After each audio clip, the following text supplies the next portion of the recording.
Hello everyone, myself Ravi Kumar.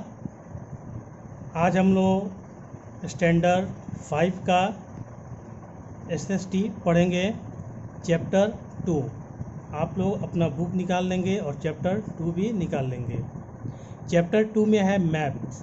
Maps यानी कि नक्शा, ठीक है। तो map is the representation of the earth on a flat surface. Maps are of different kinds of maps, so the land and sea distribution, continents and oceans, etc. It also shows physical, political and other features. Climates, travels, routes, etc. can also be seen on a map. हमने आपको बताया कि map का मतलब क्या होता है। इससे हिंदी होता है मानचित्र होता है, यानी कि एक सपाट यानी कि मानचित्र एक सपाट सतह पर पृथ्वी का प्रतिनिधित्व करता है। नक्शे विभिन्न प्रकार के होते हैं। एक नक्शा भूमि और समुद्र वितरण यानी कि महाद्वीपों और महासागरों आदि को दर्शाता है।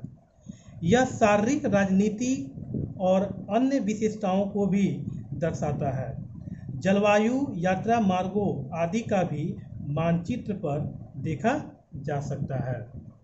अब है a comparison between maps and globe, यानी कि हम लोग मैप्स और ग्लोब के बारे में कंपैरिजन, इसके बीच के बारे में हम लोग पढ़ेंगे।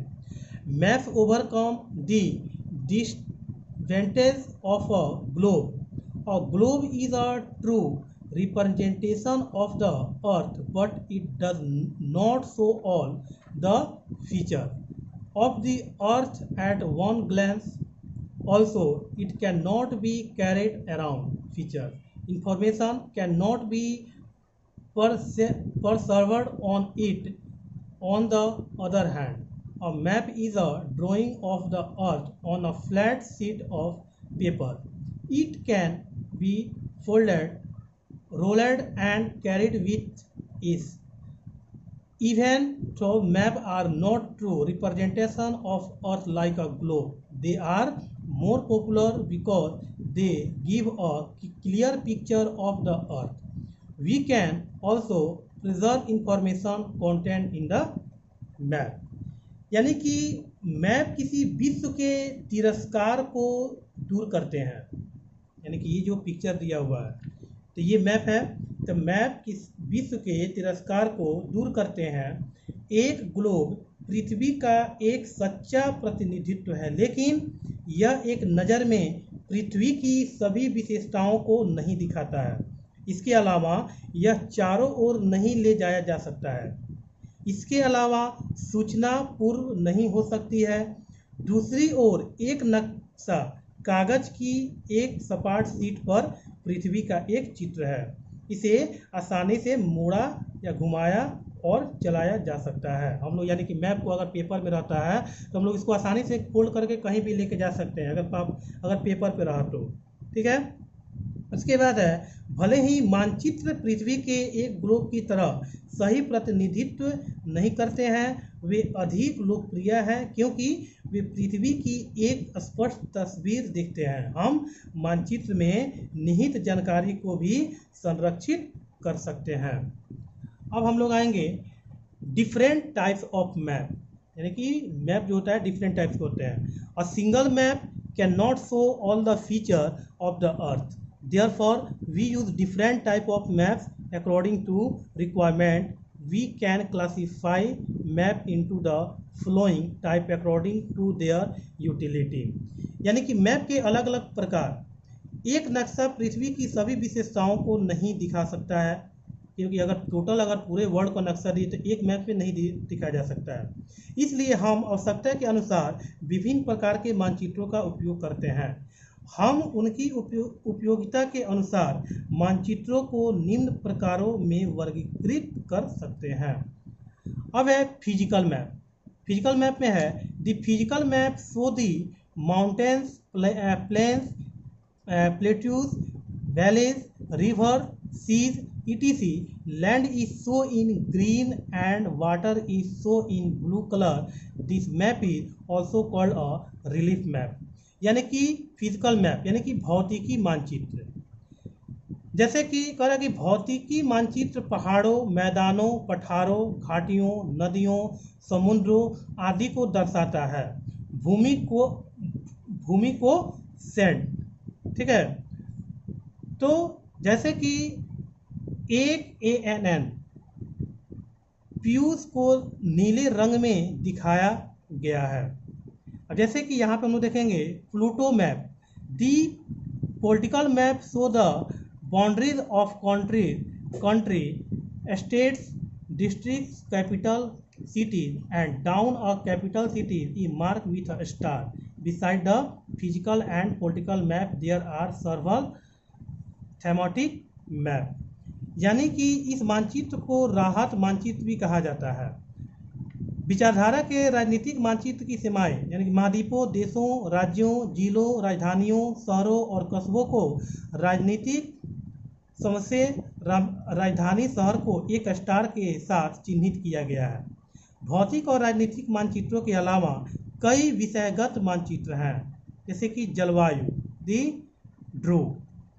उसके बाद है climate map, the climate map show rainfall, temperature, wind direction, pressure etc. The climate zone are mark with different colours, यानी कि जलवायु मानचित्र तापमान, वर्षा, पवन चक्की, दबाव इत्यादि जलवायु क्षेत्र अलग अलग रंगों से चिन्हित है।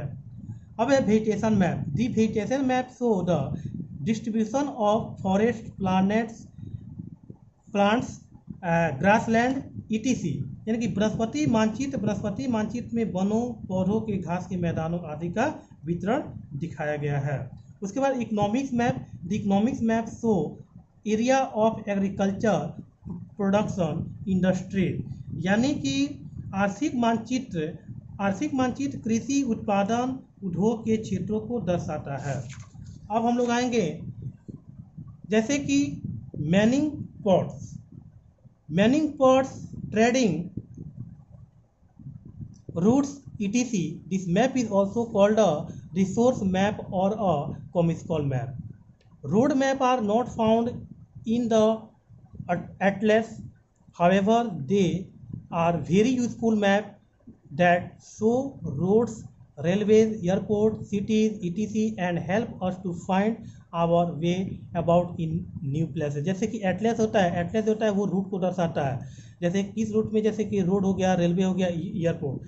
तो करा कि पोस्ट, ट्रेडिंग रूट्स इत्यादि इस नक्शे को संसाधन मानचित्र या व्यावसायिक मानचित्र भी कहा जाता है। जैसे सड़क के नक्शे एटलस में नहीं पाए जाते हैं, हालांकि वे बहुत उपयोगी मानचित्र है जो सड़कों, रेलवे, हवाई अड्डों, शहरों आदि को दिखाते हैं और हमें नए स्थानों के बारे में अपना रास्ता खोजने में मदद करते हैं। उसके बाद है रीडिंग ऑफ मैप। अब मैप के बारे में रीडिंग करेंगे। We need to understand direction, scale, symbols etc. in order to read and use a map. Let us understand these features of a map in details now. यानी कि कह रहा है कि एक MC को पढ़ते हुए हमें मानचित्र को पढ़ने और उपयोग करने के लिए दिशाओं, पैमाने, संकेतों, प्रतीकों आदि को समझने की आवश्यकता है। आइए अब हम नक्शे की इन विशेषताओं को विस्तार से समझते हैं। अब जैसे डायरेक्शन यानी कि निर्देश यानी कि दिशा। Every map has 4 main direction called cardinal direction. The top of the map is north, the bottom of the map is south, the left hand side of the map is west and the right hand side of the map is east beside. The 4 main directions, there are 4 sub directions. These secondary directions are northeast, southeast, southwest and northwest. They lie in between the cardinal direction. Direction help you to read a map properly. In some map, the north is marked by a arrow and the letter north. जैसे यहाँ पे आप लोग direction देखेंगे, जैसे हो गया north, east west, north south, north west, north east, east south east, उसके बाद साउथ वेस्ट, यानी कि डायरेक्शन दिया हुआ है। तो हर नक्शे में 4 प्रमुख दिशाएं होती हैं जिन्हें कार्डिनल दिशाएं कहा जाता है। नक्शे के ऊपर उत्तर है, नक्शे के नीचे दक्षिण है, नक्शे के बाएं हाथ की तरफ पश्चिम है और नक्शे के दाहिने हाथ के और पूर्व की ओर है। 4 मुख्य दिशाओं के अलावा 4 उप दिशाएं हैं। ये माध्यमिक दिशाएं उत्तर पूर्व दक्षिण पश्चिम और उत्तर पश्चिम है। वे कार्डिनल दिशाओं के बीच में रहते हैं। दिशा निर्देश हमें मानचित्र को सही ढंग से पढ़ने में मदद करते हैं। कुछ मानचित्रों में उत्तर को एक तीर से चिन्हित किया गया है और एक अक्षर। अब हम लोग जानेंगे scale. Scale is the most important part of the map. Maps are drawn to scale. Scale is a popular length used to mark the distance between two places. जैसे कि स्केल नक्शे का सबसे महत्वपूर्ण हिस्सा है। नक्शे बड़े पैमाने पर तैयार किए गए हैं, दूरी को चिन्हित करते हैं करने के लिए उपयोग की जाने वाली विशेषताएं लंबाई स्केल है। अब between two places on the map is comparison to the distance on the surface of the earth.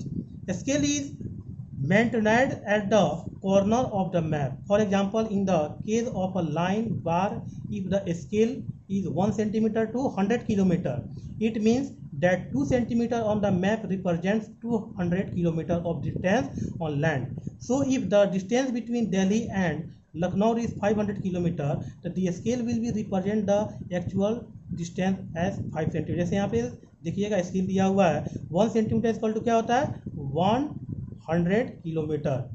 जैसे कि यहाँ पे स्केल यहाँ पे 0 से शुरू होता है, ये किलोमीटर, जैसे यहाँ पे सेंटीमीटर ऊपर हो गया, नीचे किलोमीटर, ये 100 का हो गया, 200, 300, 400, 500। यानी कि कह रहा है कि नक्शे की सतह पर दूरी की तुलना में मानचित्र पर 2 स्थानों के बीच स्केल मानचित्र के कोने पर उल्लिखित है। उदाहरण के लिए एक लाइन बार के मामले में यदि पैमाना 1 सेंटीमीटर से 100 किलोमीटर है तो इसका मतलब है कि मानचित्र पर 2 सेंटीमीटर जमीन पर 200 किलोमीटर की दूरी का प्रतिनिधित्व करता है। इसलिए अगर दिल्ली और लखनऊ के बीच की दूरी 500 किलोमीटर है तो पैमाने 5 सेंटीमीटर के रूप में वास्तविक दूरी का प्रतिनिधित्व करेंगे। अब है scale can also be represent graphic. On linear scale, in this scale, a straight line is divided into equal numbered units. The length of a unit is measured to known the number of kilometer each unit symbol. Map can be divided into 2 types on the beside of a scale. A small scale map show larger area. These maps are commonly printed in the atlas. Large scale maps show a smaller area. For example, Uttar Pradesh is a small scale map while Lucknow is a large scale map. जैसे यहाँ पे एक scale यहाँ दिया है, एक scale यहाँ दिया है, इसको 2 भागों में बटा हुआ है। जैसे कि 1 इंच इक्वल टू 20 फीट होता है, ठीक है। तो यहाँ पे ये जो होता है ये फीट के बारे में बतला रहा है यहाँ पे। तो स्केल को ग्राफिक या रैखिक पैमाने के रूप में भी दर्शाया जा सकता है। इसलिए पैमाने में एक सीधी रेखा को समान संख्या वाली इकाइयों में विभाजित किया जाता है। एक इकाई की लंबाई को प्रत्येक इकाई के प्रति किलोमीटर की संख्या जानने के लिए मापा जाता है। पैमाने के आधार पर मानचित्रों को 2 प्रकारों में विभाजित किया गया है। उसके बाद छोटे पैमाने के नक्शे बड़ा अच्छे दिखते हैं। ये नक्शे आमतौर पर एटलस में छपे होते हैं। बड़े पैमाने पर नक्शे छोटे क्षेत्र दिखाते हैं। उदाहरण के लिए उत्तर प्रदेश एक छोटे पैमाने पर नक्शा है जबकि लखनऊ एक बड़े पैमाने पर नक्शा है। उसके बाद है map language. Map language consists of colors, signs and symbol. Map can become difficult to understand if there is no key given to explain it. All map features a map land or index key that explain the map language. Maps are very colorful. In a map, color stands for particles, land form. Features such as example spring, lake, etc. cannot be drawn on a map is their actual shapes. Features are shown as symbol and sign on a map. The same symbols that are used around the world are called conservational seeing, यानी कि map language, यानी ये कह रहा है कि map language के में रंग चिन्हित और चिन्हित होते हैं। यदि इसे समझने के लिए कोई कुंजी नहीं दी गई है तो मैप समझना मुश्किल हो सकता है। सभी मैप में एक मैप लिजेड या इंडेक्स की सुविधा होती है जो मैप लैंग्वेज को बताती है। मैप बहुत रंगीन है। एक मानचित्र में रंग विशेष रूप से लैंडफॉर्म के लिए खड़े होते हैं। मंदिर, वसंत झील आदि जैसी विशेषताओं को उनके वास्तविक आकार में मानचित्र पर नहीं बनाया जा सकता है। विशेषताओं को एक मानचित्र पर प्रतीकों और संकेतों के रूप में दिखाया गया है। दुनिया भर में उपयोग किए जाने वाले समान प्रतीकों को पारंपरिक संकेत कहा जाता है। तो आज हम लोग का ये 2 चैप्टर भी कंप्लीट हुआ और आप लोग इसका जो भी वर्ड इन यूजर है ये वर्ड मीनिंग याद कर लेंगे। और ये मल्टीपल चॉइस क्वेश्चन आप कंप्लीट कर लेंगे। ट्रू फॉल्स भी कंप्लीट कर लेंगे। आंसर इन 1 वर्ड को कंप्लीट कर लेंगे। यहाँ तक जो है आप लोग होमवर्क को कंप्लीट कर लेंगे और बाकी जो है हम आपको PDF में डाल देंगे। तब तक के लिए धन्यवाद।